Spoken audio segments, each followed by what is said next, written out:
Hi again, everybody. Good Monday morning to you. I'm Redrick Terry. Thanks for choosing Local 4 News this morning. And let's start with your top story here at 5:30. Tonight here on campus, the buildings remain locked after what campus police are calling a fight between two roommates led to violence right here at Thompson Hall. It is crest day along the Mississippi River, and so far it is expected to be a record breaker. Well, odds are if you haven't used one of these yet, you probably will be soon, especially after Tuesday's winter storm came down here on the Quad Cities. Taylor, thank you, and very good advice there in terms of those snow plows. You want to give them some extra space as they continue to work to clear some of our roads this morning. People all across the country will be hitting the polls next Tuesday for the midterm elections. Joining us now is Iowa Governor Kim Reynolds. She and Democratic candidate Fred Hubbell are in a tight battle with election night coming. Illinois lawmakers are proposing a bill that calls for schools to add sexting to their sex education classes. Let's show you now the man who police believe is responsible and tonight is in custody. We're talking about 18-year-old Kavion Poplis. He is a freshman, and according to Western Illinois University, he turned himself in Chicago earlier this afternoon. And now we have more flooding. Yeah, the water didn't take long to cover River Drive in Moline and cause issues for drivers. One family had to be rescued after trying to drive through the standing water right in front of the Tax Layer Center. Good morning, Alexandria. Welcome to Aledo, Illinois. They've called this place the rhubarb capital of the entire state of Illinois.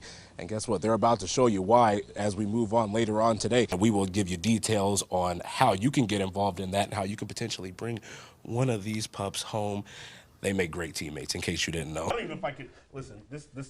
Okay. These pants. It's a challenge now. There you go. To the legs. What do we gotta do? Turn around halfway. Swoop. Right off the back. See, there you go. Yes. That's what I'm talking about. That's what I'm talking about. Good job. While we're at it, banana splits.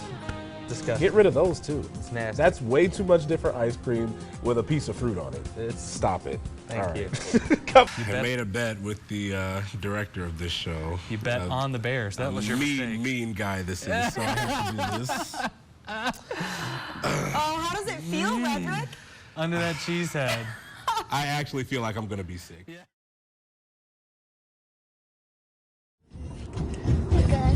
Good, Charlie. It's one of the first great joys of life, a child getting their first dog. Because he was licking your hands. He's going down.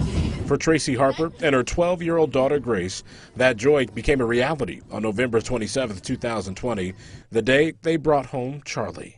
He was really cute. I don't know, there was just something about him that was really sweet. After just a few days, the Harpers noticed Charlie starting to change. He started to act really lethargic. Or he would really love treats and he wasn't taking them.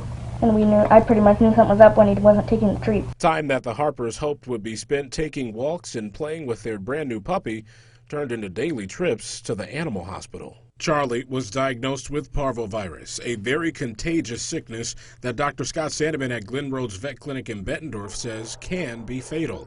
The doctor says symptoms could take 3 to 7 days to show up, and vaccines have slowed its impact. But for Charlie, everything we paid to save him didn't work to save him. So after just 10 days and almost $4,500 in medical bills, the Harpers had to make the decision to end Charlie's pain by ending his life. We won't ever forget that, ever, because it was bad. Sorry, I don't want to cry. It was bad. It's okay. And then even when we were in there putting him to sleep, he had blood dripping out of his nose when he was laying on the bed. And I was taking a tissue and I was wiping his nose off. We're never gonna get over this. A great deal of personal pain, something shared by Rochelle Dougal, a former assistant director at King's Harvest Pet Rescue in Davenport. That is where the Harpers adopted Charlie. It was heartbreaking. I also felt a lot of shame for participating in it, and more importantly, not maybe helplessness, because I didn't feel like there was anything that I could do. Dougal was let go by the shelter before this specific case, but according to her, this isn't the first time she's seen this happen. I did notice that a lot of the animals that were being adopted out came down with various illnesses, kennel cough, ringworm, upper respiratory infections, heartworms, and even fatalities. Local 4 News decided to investigate. We found out Charlie came up to King's Harvest via transport van from Texas. We also checked animal welfare inspection records from the Iowa Department of Ag and Land Stewardship.